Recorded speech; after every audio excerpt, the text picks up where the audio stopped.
What are you saying? Part three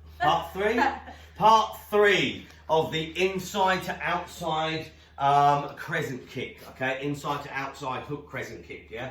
All right. So basically, this is video number 3. We've already done 2.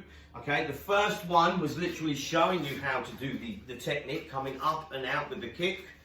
Okay, up and out with the kick. The second one was done with focus pads and kick shields. Okay, so that again gives you an idea of how you can apply it into, let's say, a drill, or you know, with using training aids.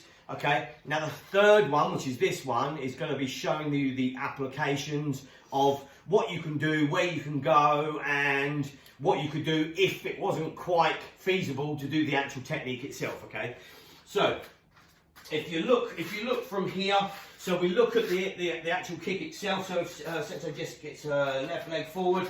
Okay, I can look at this as just doing an inside leg kick. All right. So that there will just be hitting the nerves on the inside of the thigh, or trying to kick the knee joint out, trying to get rid of the knee joint or something like that. And again, there's other applications. So let's say for instance, I come up ready to do the inside leg kick, and something changed. Let's say for instance she moved her stance across here.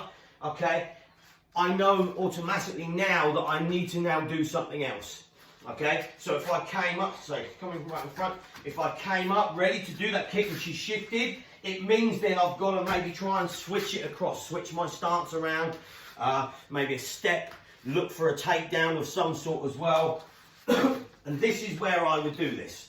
Okay, so we've come up, ready to do the kick, she steps across, then I'm going to step down and push that knee joint across. Obviously again, we'll come over here and we'll do it this way as well.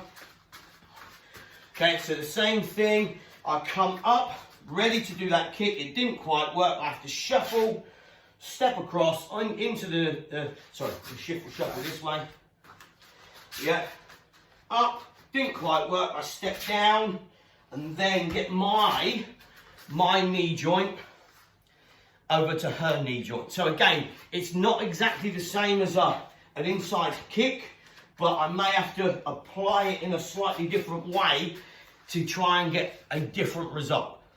All right, so that's an option there, okay? Because also the kick may be used as a filler, for example. You know, we've talked about that before. So you're filling it in order to make your end result more beneficial. But if it doesn't work, then you could have just created an end result with that takedown anyway. So you've kind of made it even quicker. Yeah. If it doesn't work.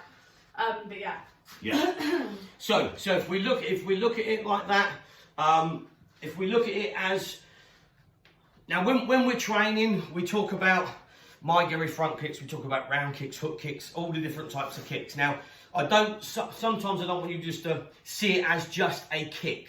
Mm-hmm. Okay, I want you to see it as an application that we can use in all different forms. So we talk about, I know I'm going off in a completely different direction now, but we talk about Mawashi-Geri round kicks. You know, people turn around and say, when are we going to learn how to sweep? When are we going to learn how to sweep? You've been learning how to sweep from day one. Mm-hmm. All right, so, and what I mean by that is, so my Mawashi-Geri, where I'm coming around with this round kick here, okay, or if I'm coming down low, yeah, down low, I'm still practicing, that technique. I'm still practicing my Mawashi-Geri round kick, but also looking at it, you're using the same technique to sweep that leg. Okay, so you're still practicing the same thing. So that's a different application. So although we're looking at a kick, we can use it as a different application for something else. Just like we're doing for the inside to outside kick. Yeah, you could kick here or up, step through and push this way. Okay, all right, so think of that as an application. Also as well, for those guys that have been looking at Shisoshin, this way. Okay, so same thing, so same stance. We've got a punch coming through this way. Yeah, up. No, that's just stay as you are, that's fine. Yeah, so punch, then we've got this happening. Okay, so I'm still having that step in. Okay, so you'll see it a little bit more. We've got punch, in, down, and push. My hand work is here. Okay, you'll see this happen. Up, round, straight through this way. So the same thing, all right? So from there, 1, 2, down, push through this way. All right? So you can see that sort of application working as well. Okay, anyway, hopefully that's given you a little bit of insight to kicks and application and how you can convert it into something else. Like I say, I want you guys to be open-minded to everything that you do. So if I turn around and say it's a block, think of it as it can be block as well as a strike. Yeah, and same thing. You know, all the different techniques that we do. Be open-minded to everything that we do. All right, I'm there. Sort of Yeah, makes sense, that's why with kicks, why we do the range in height, because it can turn into anything. Absolutely, yeah, absolutely. Anyway, guys, that was part 3. Thank you ever so much for watching. That is the finale. That is it. Thank you ever so much. Take it steady. Bye bye.